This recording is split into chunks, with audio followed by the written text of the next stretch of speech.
Bismillahirrahmanirrahim. Assalamualaikum warahmatullahi wabarakatuh dan salam sejahtera. Yang berusaha Dr. Amdah Mat, Timbalan Pengarah Bahagian Kesihatan Pergigian Negeri Sembilan.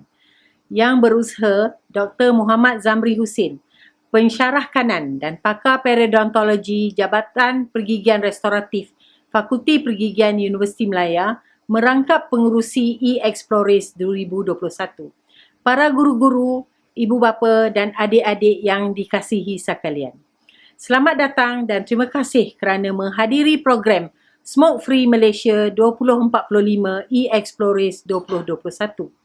Program ini merupakan sebuah program jaringan komuniti sebagai salah satu usaha Universiti Melaya untuk membantu mencapai sasaran Malaysia sebagai sebuah negara yang bebas daripada sebarang bentuk amalan merokok menjelang tahun 2045 yang bertepatan dengan perjanjian World Health Organization Framework Convention on Tobacco Control, insyaAllah. Program elektronik e-Explores ini merupakan salah satu usaha ke arah pendigitalan pendidikan bertepatan dengan aspirasi kerajaan Malaysia dalam merealisasikan dasar revolusi penindustrian keempat negara atau lebih dikenali sebagai 4IR. Projek ini diilhamkan oleh pakar pergigian, saintis dan pakar kesihatan awam. Bermula dengan projek LRGS Nanomite Universiti Melaya dengan rakan kolaborasi dari Universiti Harvard yang dibiayai bersama oleh Kementerian Pengajian Tinggi dan Universiti Melaya. Projek Nanomite berfokus kepada mengaplikasikan kaedah nanoteknologi bagi rawatan kanser paru-paru akibat tabiat merokok. Namun, kami sebagai penyelidik berpendapat bahawa kanser paru-paru dan penyakit akibat merokok boleh dicegah dan lebih kos efektif dari aspek kesihatan awam.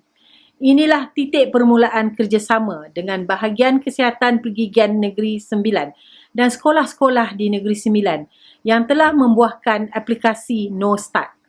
Usaha memantapkan NoStart diteruskan melalui geran penyelidikan baru iaitu Impact Oriented Research Grant daripada Universiti Melaya. Program ini juga bertepatan dengan program kesihatan oral tanpa asap rokok atau kotak yang merupakan perkongsian strategik di antara Kementerian Kesihatan dan Kementerian Pendidikan Malaysia bagi mengurangkan tabiat berokok dalam kalangan murid-murid sekolah. Hari ini adik-adik adalah orang yang pertama menyaksikan dan meneroka alam e-Explores ini yang bertemakan Be Smart, Don't Start.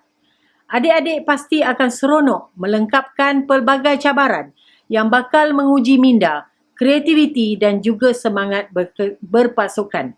Mudah-mudahan adik-adik akan dapat kemahiran untuk memperkasakan jati diri sendiri dan menjadi barisan hadapan dalam membeteras penggunaan tembakau. Cabaran-cabaran e-Explores menyentuh aspek pengaruh rakan sebaya, kesan merokok terhadap kesihatan, penampilan, alam sekitar dan lain-lain. Semuanya berdasarkan ujian dan fakta saintifik. Saya sebagai penasihat program merangkap penyelidik bersama dari Universiti Kebangsaan Malaysia ingin menzahirkan ucapan ribuan terima kasih yang tidak terhingga kepada semua yang telah terlibat secara langsung maupun tidak langsung dalam menjayakan program ini. Terima kasih kepada ahli jawatankuasa daripada Fakulti Pergigian Universiti Melaya, Bahagian Kesihatan Pergigian Negeri Sembilan dan Fakulti Pergigian Universiti Kebangsaan Malaysia atas kolaborasi, dedikasi dan sumbangan dalam membangunkan program ini. Terima kasih juga kepada guru-guru, penyelaras dan warga Jabatan Pendidikan Negeri Sembilan atas sokongan padu mereka. Sesungguhnya, ikhtiar promosi kesihatan serta memanfaatkan kepakaran dan kelebihan setiap agensi harus diteruskan dengan izin Serving the Nation, Impacting the World. Program ini disokong bersama oleh geran penyelidikan seperti yang saya katakan tadi, Impact Oriented Interdisciplinary Research Grant Universiti Melaya dan juga LRGS Research Grant Nanomite Universiti Melaya. Besarlah harapan saya agar platform ini akan terus memberi ruang dan peluang kepada penyelidik untuk berkolaborasi antara bahagian kesihatan Pergigian Negeri Sembilan, guru-guru, ibu bapa dan murid-murid untuk menyokong aspirasi penyelidikan merentas disiplin dan berimpak tinggi. Yang paling penting melindungi anak-anak kita iaitu generasi masa hadapan. Terima kasih sekali lagi dan kepada adik-adik sekalian, selamat menyertai Exploris.